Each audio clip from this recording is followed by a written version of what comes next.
దేవుడు అంటే 99 అయినా చేయగలను, 85 అయినా చేయగలను, కానీ మీరు నమ్మలే. అందువల్ల దేవుడు చెప్పుకున్నాడు, నేను సర్వశక్తి గల దేవుడునని చెప్పుకున్నాడు.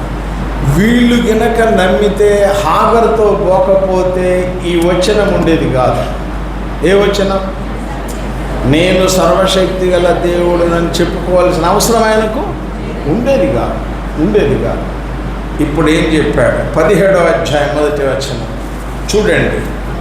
అబ్రాము 99 ఏండ్ల వాడైనప్పుడు యెహోవా అతనికి ప్రత్యక్షమై, నేను సర్వశక్తి గల దేవుడను, నా సన్నిధిలో నడుచుచు. ఇప్పుడు ఎట్లా బతకమన్నాడు? ఇప్పుడు ఏం తెచ్చుకున్నావు అన్నాడు? నింద తెచ్చుకున్నావు. ఇకనన్నా ఎట్లా బతకమన్నాడు? నిందారహితుడిగా బతుకు. నన్ను నమ్మలే, నింద తెచ్చుకున్నావు, నింద లేకుండా బతుకు. నేను 99 అయినా చేయగలను, 109 అయినా చేయగలను. నేను సర్వశక్తి గల దేవుడు అని దేవుడు చెప్పాడు. 99 సంవత్సరాల వయస్సు అబ్రాముకి, 89 సంవత్సరాల వయస్సు శారా. రండి, రోమాపత్రిక, రోమియులకు రాసిన పత్రిక,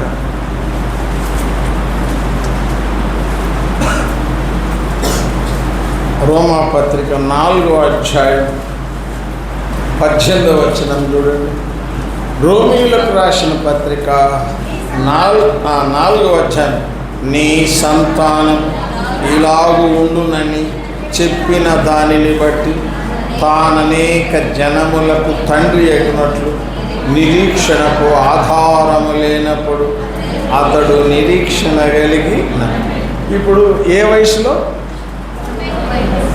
ఇప్పుడు సంగతి కాదు, వాళ్లకు 75 సంవత్సరాలప్పుడు చెప్పాడు. 75. ఆమెకెంత? అరే ఆమె వయసు ఎంత అప్పుడు? 65. నేనంటాను 75 సంవత్సరాలప్పుడు, 65 సంవత్సరాలప్పుడు సంతానం కలిగే అవకాశం ఉందా లేదా? ఉందట. ఎక్కడుంటుంది? కష్టం, సంతానం కష్టం. అట్లాంటి సమయంలో, కష్టమైన సందర్భములో అబ్రాము నమ్మాడా నమ్మలేదా? నమ్మాడు.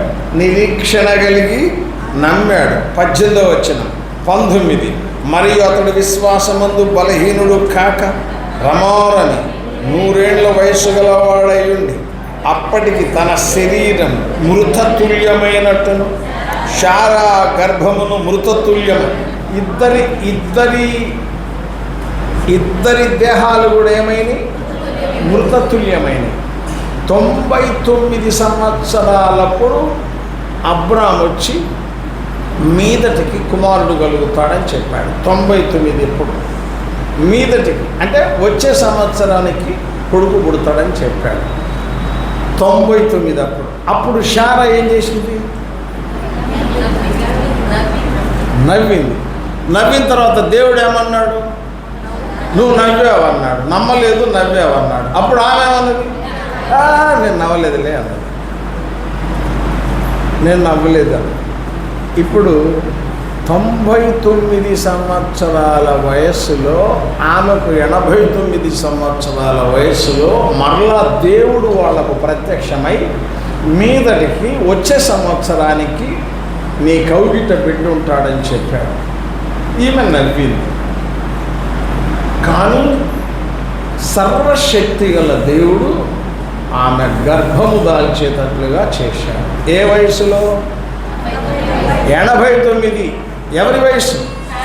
89 సంవత్సరాల వయస్సులో శారాకు గర్భం దాల్చింది.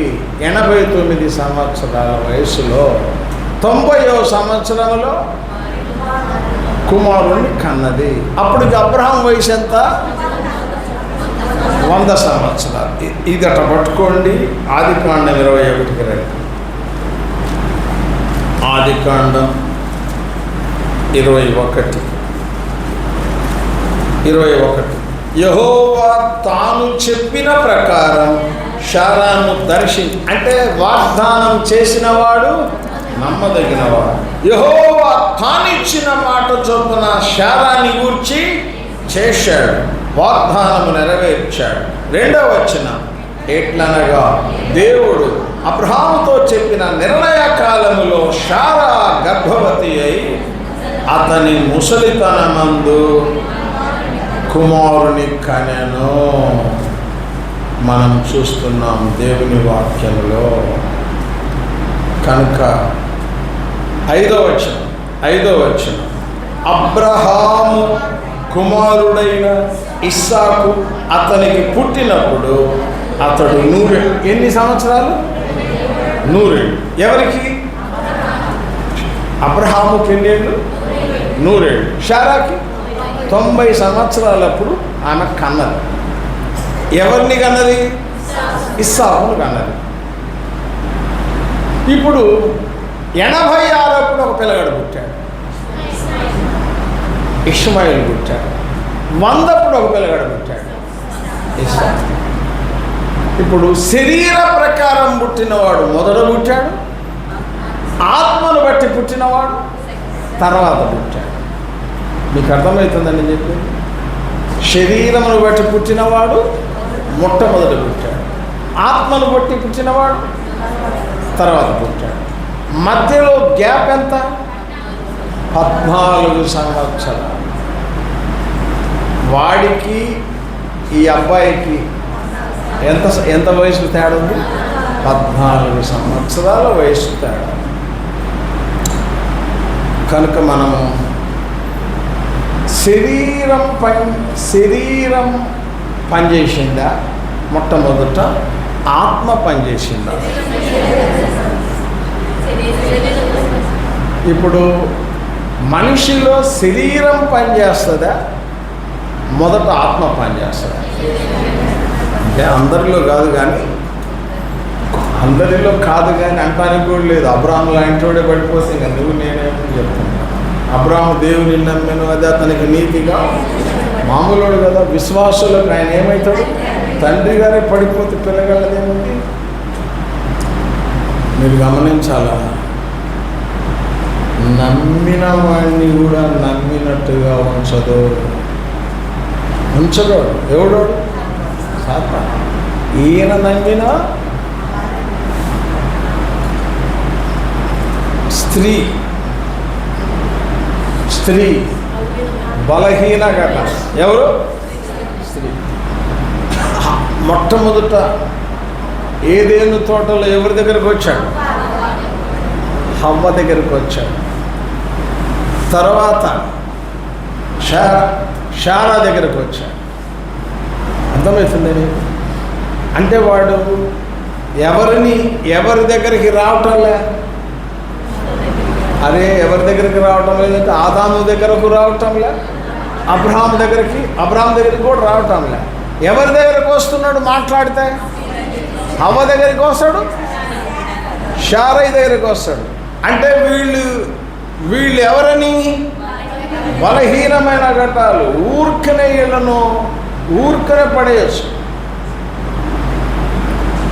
మేము విమానాలు తోలుతున్నాము, అంతరిక్షానికి వెళ్తున్నాము, ఆర్టీసీ బస్సులు కూడా నడుపుతాము, అన్ని ఉద్యోగాలు చేస్తున్నాము అనకండి.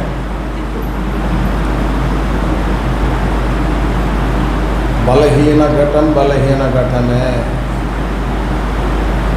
ఇప్పుడు ఇష్మాయేలేమో శరీర ప్రకారం వచ్చాడు, ఇస్సాకేమో ఆత్మ ద్వారా వచ్చాడు. వీళ్ళిద్దరికి పడదు. ఎవరిద్దరికి పడదు? శరీర ప్రకారం వచ్చిన వాడు ఆత్మ ప్రకారం వచ్చిన వాడిని హింసిస్తాడు. గలతీయులకు రాసిన పత్రిక, గలతీయులకు రాసిన పత్రిక చూడండి, 28:4-28 సహోదరులారా, మనమును ఇస్సాకు వలె వాగ్దానమును బట్టి పుట్టిన కుమారులమై ఉన్నాము. అప్పుడు శరీరమును బట్టి పుట్టినవాడు అంటే ఎవరు? ఇష్మాయేలు. ఆత్మను బట్టి పుట్టిన వానిని ఏలాగు హింస పెట్టెనో ఇప్పుడును. ఎప్పుడు? ఇప్పుడును. ఇప్పుడంటే ఇది 1వ శతాబ్దం సంగతి చెప్తున్నాడు. 21వ శతాబ్దంలో కూడా అదే జరుగుతుంది. ఆత్మను బట్టి పుట్టినవాడు శరీరమును బట్టి పుట్టిన వాడిని హింసిస్తాడు.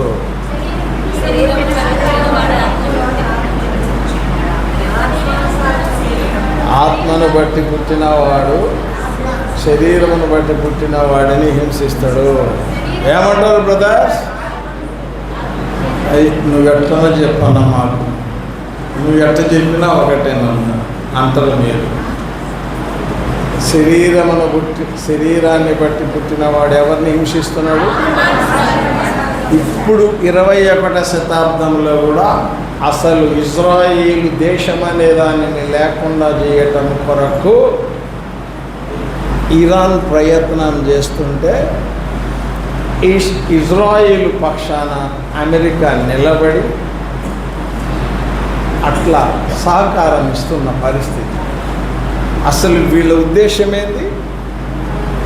అసలు ఇజ్రాయేలే లేకుండా చేయాలి. అది జరగదు. కనుక ఆనాడు నుండి ఈనాడు వరకు కూడా శరీరమును బట్టి పుట్టినవాడు ఆత్మను బట్టి పుట్టిన వాడిని ఏం చేస్తాడు? హింస చేస్తాడు. ఇవాళకి మందిరంలో 3 రకాలు ఉంటారు మందిరాల్లో. ఒక రకమేమో ప్రకృతి సంబంధులు, అంటే దేవుడు అంటే పెద్దగా తెలియని వాళ్ళు కూడా వస్తారు. రెండవది రక్షణ పొందారు కానీ శరీరం పనిచేస్తుంది వాళ్ళలో, అది శరీరానుసారం. మూడవ రకమేమో ఆత్మానుసారం. మీరు గమనించాలా, ప్రకృతి సంబంధుల ద్వారా నష్టం రాదు సంఘానికి. ఎవరి ద్వారా నష్టం వస్తుంది? శరీరానుసారంగా ప్రవర్తించే వారి ద్వారా నష్టం. ఈ శరీరానుసారులు ఎవరి మీద దాడి చేస్తారు? ఆత్మానుసారుల మీద దాడి చేస్తారు. సంఘములో దాడి ఉంటుంది. ఎవరి మీద దాడి చేస్తారు? శరీరానుసారమైన వాళ్ళు ఆత్మానుసారమైన వాళ్ళ మీద దాడి చేస్తారు. అది మనం ఇంత కథ ఎందుకు చెప్పానంటే, దేవుడు చెప్పుకోవాల్సి వచ్చింది. నేను 99వ సంవత్సరంలో చెప్పుకోవాల్సి వచ్చింది, నేను సర్వశక్తి గల దేవుడను, మీకు ఇస్తానన్న కుమారుణ్ణి ఇస్తాను అని. కానీ మీరెట్లా ఉండాలని చెప్పాడు? నిందారహితంగా ఉండండి అని దేవుడు చెప్పాడు. ఆదికాండం 18:14 చూడండి. 18:14 17లో దేవుడు మాట్లాడాడు. 18లో ఏమంటున్నాడో చూడండి. యెహోవాకు అసాధ్యమైనది ఏదైనా కలదా అని చెప్పి, మీదటికి ఈ కాలమున నిర్ణయ కాలమందు నీ యొద్దకు తిరిగి. అప్పుడు శారాకు ఎవరు కలుగుతారు? ఏం చెప్పాడు? యెహోవాకు అసాధ్యమైనది అంటే దాని అర్థమైంది, దేవుడికి సమస్తం సాధ్యమే అని చెప్పి, ఇదిగో నిర్ణయ కాలమందు నీ యొద్దకు తిరిగి వస్తా, అప్పుడు శారాకు కుమారుడు కలుగుతాడు అని చెప్పాడు. కలుగుననెను. కనుక మనం చూస్తున్నాం దేవుని వాక్యములో. కాబట్టి ఇక్కడ కూడా ఏం చెప్పాడు? యెహోవాకు అసాధ్యమైనది ఏదైనా కలదా అంటే అర్థం ఏంటి? దేవునికి సమస్తము సాధ్యమే. దేవుని వాక్యం ఇర్మియా గ్రంథం 32:17 చదువు. ఇర్మియా గ్రంథము 32:17 యెహోవా ప్రభువా సైన్యములకు అధిపతియగు యెహోవాను పేరు వహించినవాడా, మహాదేవ, నీ అధిక బలము చేతను చాచిన బాహు చేతను భూమి ఆకాశములను సృజించితివి. ఏమని చెప్పాడు? నీకు అసాధ్యమైనది ఏది లేదు. అంటే దాని అర్థం ఏంటి? దేవుడు సర్వశక్తి గల దేవుడు, ఆయనకు అసాధ్యమైనది ఏది లేదు. అంటే దేవుడు సర్వశక్తి గల దేవుడు. 27వ వచనం, ఇర్మియా 32:27, నేను యెహోవాను సర్వ శరీరులకు దేవుడు, నాకు అసాధ్యమైనదేదైనా ఉండునా. కాబట్టి దేవుడికి అసాధ్యమైనది ఏది లేదు అనే విషయాన్ని మనం దేవుని వాక్యంలో చూడగలుగుతాం.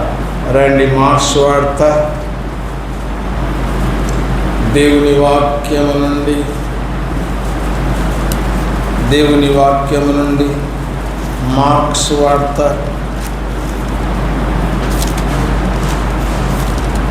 7:37 చూడండి. ఈయన సమస్తమును బాగుగా చేసి ఉన్నాడు. అంటే సమస్తము ఆయనకు సాధ్యమే. 7:37 మార్క్స్ వార్త 7వ అధ్యాయం 37వ వచనం, ఈయన సమస్తమును బాగుగా చేసి ఉన్నాడు.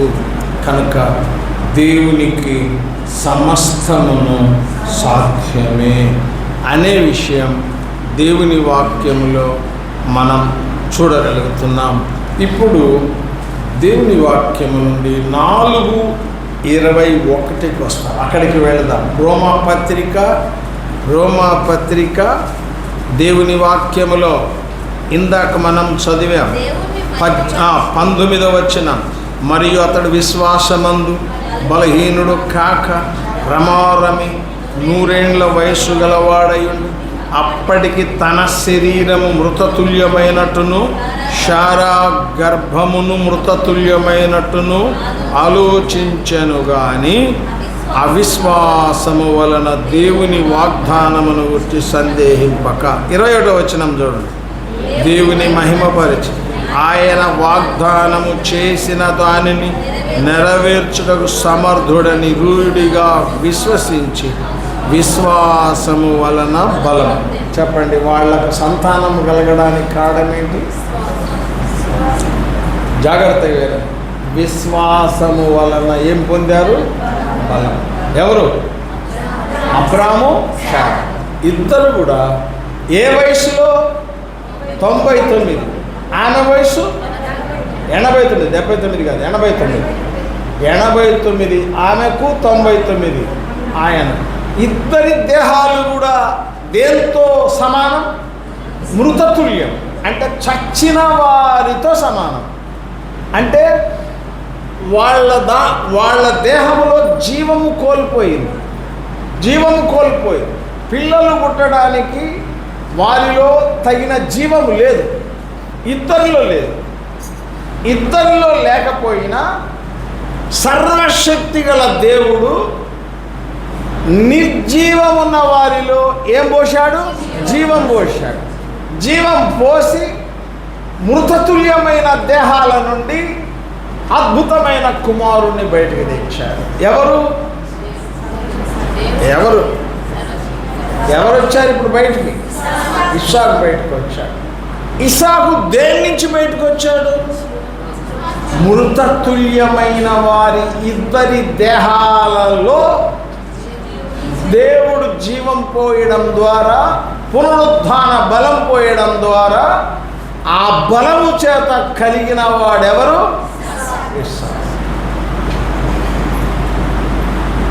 హాగరు బలం మామూలు బలం, అబ్రాం మామూలు బలం ద్వారా కలిగింది ఎవరు? మామూలు బలము ద్వారా ఇష్మాయేల్ వస్తే దైవ బలము ద్వారా ఇస్సాకు. మీకు అర్థమవుతుందా? ఇప్పుడు మామూలు బలము గలగా జాగ్రత్తగా వెళ్తే అర్థమవుతుంది. మామూలు బలము కలిగిన వాడు దైవ బలము గల వాని మీద ఎప్పుడు పోరాటం చేస్తాడు. ఎవరు? ఇష్మాయిల్ అని కాదు, నేను చెప్పిన పాయింట్ వినండి. అబ్బాయి చెప్పు, అబ్బాయి నువ్వు చెప్పు. 2 నెంబర్ 1 2 ఎస్ యువర్ సెల్ఫ్. నేను చెప్పింది ఉరుదా హిందే? 16 అణాల తెలుగు కంప్లీట్. ఒక ఇంగ్లీష్ పదం ఉండదు, హిందీ పదం ఉండదు, ఏ పదం ఉండదు, ప్యూర్ తెలుగు, స్వచ్ఛమైన తెలుగు.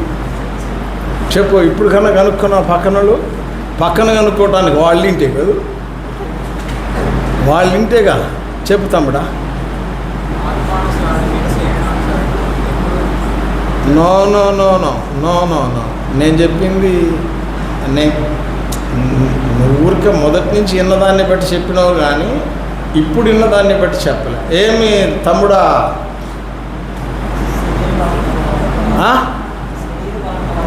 శరీర బలము గలవాడు ఆత్మబలము గల వాని మీద ఎప్పుడు. ఇప్పుడు వాళ్ళే ముగ్గురికి ఒక్కడన్న దొరికాడు, 2 నీళ్ళు ఒక్కళ్ళన్న దొరికాడు. మీకు అర్థమైందా? పోరాటం ఎక్కడి నుంచి మొదలవుతుంది? శరీర బలము నుండి ఏ బలం మీదకి వస్తాడు? ఆత్మబలం మీదకి వస్తాడు. జాగ్రత్తగా. ఇప్పుడు ఆత్మబలము ఏ బలం? అది దైవ బలం.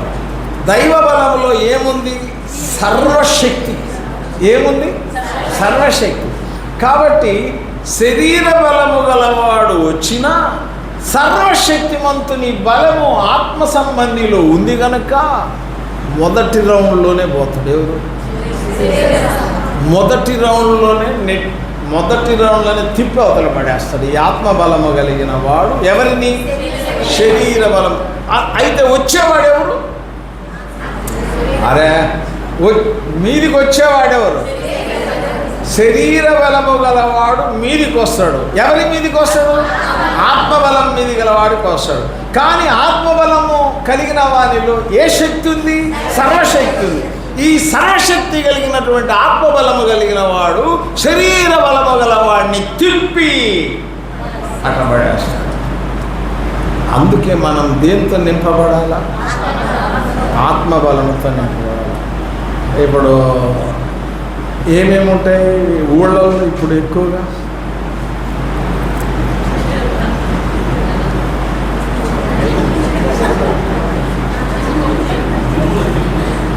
జిమ్ము, రమ్ము. అర్థమైందా? ఇవన్నీ కూడా శరీర బలం.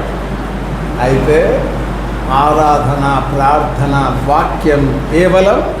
ఆత్మబలం. వాక్య బలం, ప్రార్థనా బలం, ఆరాధనా బలం కలిగిన వ్యక్తి తిప్పి అవతల పడేస్తాడు. ఎవడిని? శరీర బలం కలిగిన వాడిని. వాడే వస్తాడు మొట్టమొదట. ఎవరి మీదికి? ఆత్మబలం గల వాడిని. ఆత్మబలం కలిగిన వాడెవడు కూడా ముందు పోడు, వాడే వస్తాడు. వచ్చిన తర్వాత ఎడమ చేత్తో తిప్పి అవతల పడేస్తాడు, వెళ్ళిపోతాడు. కనుక మనం దేవుడెవరు? సర్వశక్తి గల దేవుని సన్నిధిలో మనం ఆరాధించాలా? సర్వశక్తి గల దేవుని సన్నిధిలో ప్రార్థన చేయాలా? సర్వశక్తి గల దేవుని సన్నిధిలో వాక్య ధ్యానం చేసి వాక్య ప్రకారం జీవించాలా? అప్పుడు మనలో ఉండే బలం ఏ బలం? ఆత్మబలం. శరీర బలం మనల్ని ఏమి కూడా చేయలేదు. వాడు ఎంత కండలు తిరిగిన వాడైనా ఒక్క ఉదాహరణ చెప్తాను. ఎంత కండలు తిరిగిన వాడైనా, మీకు తెలిసిన 40 రోజులు వస్తున్నాడు. ఎవరు? 40 రోజులు. 6 మూరల జానుడు. 6 మూరలు అంటే 9 అడుగులు. జానుడు అంటే 35. 9 35 ఉన్నాడు. 9 అడుగుల 35 ఉన్నాడు. అందులో ఎక్కడున్నాడు? అరే ఎక్కడున్నాడు? కొండ మీద ఉన్నాడు. దావీదు ఎక్కడి నుంచి పోతున్నాడు? కింద నుంచి పోతున్నాడు. ఎవరి మీదకి పోతున్నాడు? గొల్యాతు మీద పోతుంది. వాడు శరీర బలం కలిగిన వాడు, దావీదు ఆత్మబలం కలిగిన వాడు. ఆత్మబలం కలిగిన వాడు శరీర బలం కలిగిన వాని మీదకి అక్కడి నుంచి వాడు రావటంలే, అక్కడి నుంచి వాడు కదిలి రావటంలే, ఇతనే పోతున్నాడు. ఎవరి మీదకి? శరీర బలం కలిగిన వాడి మీదకి. వాడు అక్కడి నుంచి సవాలు విసురుతున్నాడు. రెండ్రా తేల్చుకుందాం అంటున్నాడు. ఎవడు ఓటమి? అప్పుడు 5 నున్నని రాళ్ళు ఏరుకున్నాడు. ఎవరు? ఆయన దగ్గర ఏముంది? చిక్కము, అంటే రాళ్ళు వేసుకునే చిక్కం. తర్వాత ఏముంది? వరుసలు. ఇంకేముంది? ఇంతకాలం. వాడు అక్కడి నుంచి చూస్తే ఎవడ్రా వీడు అన్నట్టుగా ఉన్నాడు. కానీ దగ్గరికి పోయిన తర్వాత ఒడిశాలో ఒక్క రాయి పెట్టి ఒకే రాయి విసిరితే ఇక్కడ తగిలి ఆ దెబ్బకి ఎట్లా పడ్డాడు? బోర్లకు పడ్డాడు. బోర్లకు పడ్డ తర్వాత మంచి ఏ క్లాస్ పరుపు మీద కూర్చున్నాడు. ఎవరు? వాడి కత్తి వరలో నుండి తీసి వాడి మెడను తెగేశాడు. చూసారా? శరీర బలముతో విర్రవీగిన 40 దినాలు కండరాలు తిప్పిన వ్యక్తిని ఒక్క క్షణంలో బోర్ల పడేశాడు. ఆత్మ కలిగిన వ్యక్తి. ఆత్మ కలిగిన దావీదులో ఎవరి శక్తి ఉంది? దైవ శక్తి. వాడిలో ఏ శక్తి ఉంది? శరీర శక్తి. శరీర శక్తితో 40 రోజుల నుంచి రాండ్రా అంటున్నాడు.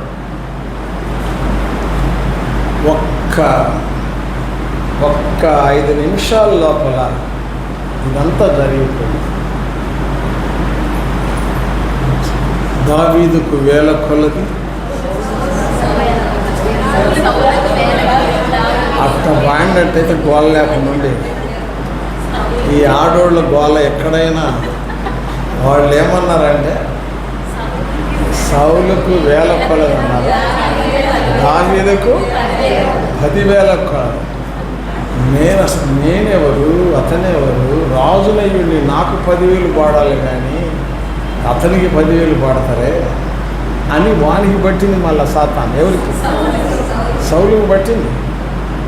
సౌలుకు పట్టి సర్వశక్తి కలిగినటువంటి దేవుని దాసుడైన దావీదు మీద చంపడానికి తాను చేయని ప్రయత్నం లేదు. చివరకు తనంతట తాను చచ్చాడే తప్ప దావీదు చావలే. కనుక ఇప్పుడు ఇతను ఎవరిగా మారిపోయాడు? ఇప్పుడు మొదట చెప్పాను గొల్యాత్. నో ప్రకృతి సంబంధి. ఎవరు? గొల్యాత్. శరీర సంబంధి సౌలు. దేవుడిని నమ్మాడు కానీ నమ్మినట్టుగా లేడు. అసలు దేవుడిని నమ్మలే. ఎవరు? గొల్యాత్. వాడు ప్రకృతి సంబంధి. ప్రకృతి సంబంధిని ఓడించాడు దావీదు. శరీర సంబంధిని కూడా ఓడించాడు. మీరు గమనించాల, ప్రకృతి సంబంధి దావీదు మీదకి వచ్చాడు, శరీర సంబంధి కూడా దావీదు. కానీ విజయం ఎవరిది? ఎందువల్ల? సర్వశక్తి గల దేవుడు ఎవరిలో ఉన్నాడు? సౌలును విడిచిపెట్టాడు. ఎవరు? దేవుడు. కనుక ఈ విషయాలన్నీ సరైన రీతిలో అవగాహన చేసుకుంటే దైవ శక్తితో మనం నింపబడతాం. దైవశక్తితో మనం నింపబడతాం. దైవశక్తి ఈజ్ ఈక్వల్ టు సర్వశక్తి. అంటే దేంతో నింపబడతాం? సర్వశక్తితో నింపబడతాం. దైవశక్తితో నింపబడ్డాడంటే సర్వశక్తితో నింపబడ్డాడు కనుకనే అవతల గొల్యాతును చంపాడు, యువతల సౌలును తాను చంపలేడు. వాడే చచ్చాడు. కనుక చంపాలంటే చంపగలరు. ఎవరు? ఎన్నో అవకాశాలు ఇచ్చాడు దేవుడు. వదిలేశాడు. కనుక ప్రియమైన దేవుని బిడ్డలారా, ఇప్పుడు ఏ శక్తితో నింపబడాలి? దైవశక్తి. దైవశక్తి. మానవ శక్తితో, జాగ్రత్తగా వినండి, మానవ శక్తితో ఒక కొడుకుని కన్నాడు, దైవ శక్తితో ఒక కొడుకుని కన్నాడు. ఎవరు? మానవ శక్తితో ఒక కొడుకుని కన్నాడు, దైవ శక్తితో ఒక కొడుకుని కన్నాడు. ఎవరు? అబ్రాహాము. మానవ శక్తితో కనిన కుమారుడేమో ఇష్మాయేలు, దైవ శక్తితో కనిన కుమారుడేమో ఇస్సాకు. మానవ శక్తితో కనిన కుమారుడైన ఇష్మాయేలు, దైవ శక్తితో కనిన కుమారుడైన ఇస్సాకుని ఎప్పుడూ పోరాటం చేశాడు, ఎప్పుడూ పోరాటం చేశాడు. కాబట్టి జయించింది ఎవరు?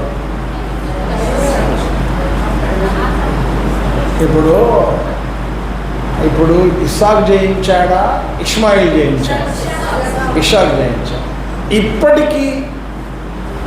ఇప్పటికీ కూడా ఇజ్రాయేల్ గెలుస్తుందా, ఇతర దేశాలు గెలుస్తున్నాయా? అది ఇజ్రాయేలే. ఎందుకంటే ఇజ్రాయేల్ ఏ శక్తి? దైవశక్తి. మిగిలిన శక్తులన్నిటినీ జయించగలిగిన శక్తి ఏది? దైవశక్తి. ఇప్పుడు దేంతో మనం నింపబడాలా? దైవశక్తి. కనుక దైవశక్తితో నింపబడితే గుర్తేంటి? విజయం పొందుతాం, విజయం రావాలి. దైవశక్తి మనలో ఉంటే మనకు విజయం రావాలి. ఎవరు ఓడిపోవాలా? శరీర సంబంధి ఓడిపోవాలి, ప్రకృతి సంబంధి ఓడిపోవాలి. సరే, ప్రార్థన చేస్తాను. నెక్స్ట్ సెషన్లో మీరు రావడం చాలా ఆలస్యంగా వచ్చారు, మోకరించాను. ఎంతసేపు పట్టదలేదు. మళ్ళీ మీకు 1:30, 1:30 ఆ ప్రాంతాల్లో భోజనం పెట్టించేటట్టుగా చూస్తాను.